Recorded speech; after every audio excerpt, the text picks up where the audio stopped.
Here we are again in Gravenhurst, viewers.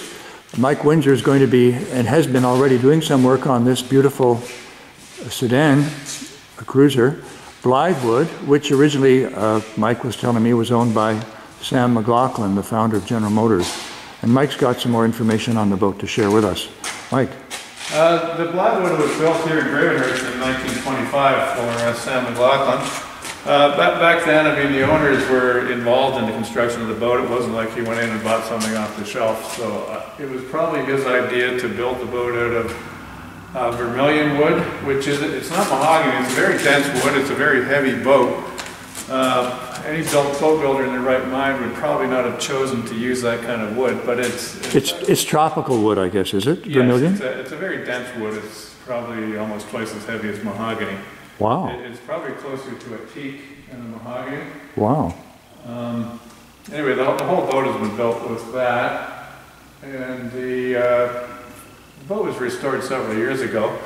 It just needed a couple of coats of varnish. The covering boards had a few marks I wanted to take care of, so we stripped the covering boards down to bare wood, which is the perimeter of the deck here. I'm just in the process now of building the varnish up on that. And after that's built up with probably about 10 coats, because this wood seems to take in a lot of varnish, I'll wet sand and varnish the entire boat, the cabin and the interior and the hull. Wow. In the process of working on it when it was here, we noticed there's one plank in the bottom that's gone bad, so we're just going to change the one plank.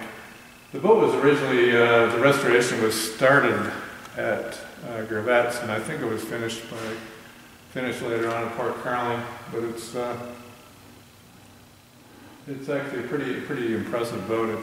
Yeah, it's a fabulous old cruiser. It's 38 feet long. And you said 1920? 1925. 1925. Yeah, it's actually built to, like most Ditchburns, it's built to the Lloyd's registry. It has a Lloyd's number carved into the stringer. Wow, quite amazing. So it's getting on to 90 years of age. And remind me, Mike, do you use epiphanis varnish on your I use projects? A variety of varnishes. It all depends on what's working that day. The build-up coats, I usually use a pettit varnish. I use the epiphanis usually for top coats. And I find different varnishes work in different conditions. So it's, okay. And the other thing with varnishes, they seem to change the formulation every year. So if I say this is going to work, I don't want to get in trouble for somebody saying it doesn't work, because I guess that's what keeps us interesting. There's always a judgment call to be made, and it makes it difficult as well for some people just starting out. We'll just take a view up, topsides viewers. Yes.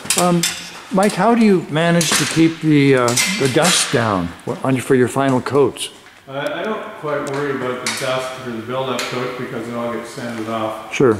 On the final coats, a lot of it is making sure the brush is clean, and making sure you're clean, and then making sure the environment is clean. So it's. Do you have to wet the floor down? I wet the floor down, but I've also done build-up coats with my shop being absolutely filthy, and come in the morning and being amazed at how clean they were. It's one of those things that can lead you to pull your hair out. Trying to yes, sure. Clean coat of varnish. And do you polish at all after the final coat of varnish? Once in a while I do, but not very often. Yes. It's a lot of extra work, and there are too many corners. Sure. How is this boat powered at the present time? This boat is actually in the process of being repowered. It's got a straight 8 Packard in it now, which has just come out. I think originally it had a big Sterling in it. Okay. And it's going to be repowered with the Packard or with another engine? It's going to have another Packard being put in it. Okay. Sorry, it's going to have a big Kermath put in it. Oh, okay. Quite the boat. I can just imagine Sam and his family tooling around here. Did McLaughlin have he didn't have an estate up here, I don't believe, in Muskoka, did he? Yes, he did. He did, He okay. had a cottage in Muskoka, up near the Muskoka Lakes Golf and Country Club. Oh. Somewhere I have a home movie of his daughter Julia McLaughlin, who I've met on a couple of times. had some 16 millimeter home movies that she gave to my uncle, and I've got one of them on video, and it shows them driving around in the whippet in front of their place and water skiing behind a launch. Wow, for goodness sake. Well, there you have it, viewers. That's one beautiful boat. It's Blythewood, as we mentioned earlier, originally owned by the founder of General Motors, Sam McLaughlin, and under the tender care of Mike Windsor here in Gravenhurst for its varnish coats. Over and out.